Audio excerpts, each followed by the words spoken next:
In today's video, I'm going to teach you how to turn off Show as Pop-up for Gmail incoming call notifications.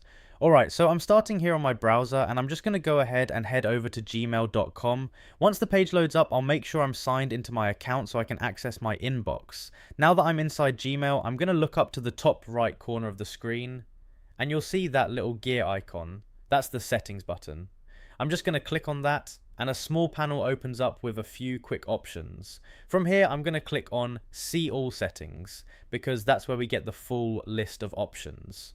Once I click that, it takes me to the main settings page. Alright, so now I'm here and across the top you'll see a bunch of tabs. I'm going to make sure I'm on the General tab.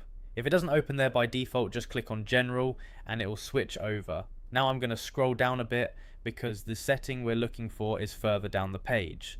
As I scroll, you'll see a lot of different options, but just keep going until you find the section labeled Desktop Notifications. Once I find that, you'll see a few different options related to notifications.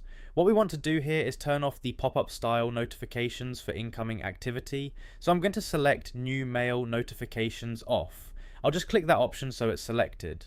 Once that's done, that setting is now changed, but it's not saved yet, so we still need to apply it. So I'm going to scroll all the way down to the bottom of the page. Down here you'll see the Save Changes button. I'm just going to click on that and Gmail will refresh and take me back to the inbox. And that's it. Now those pop-up style notifications are turned off, so you won't see those incoming alerts showing up the same way anymore.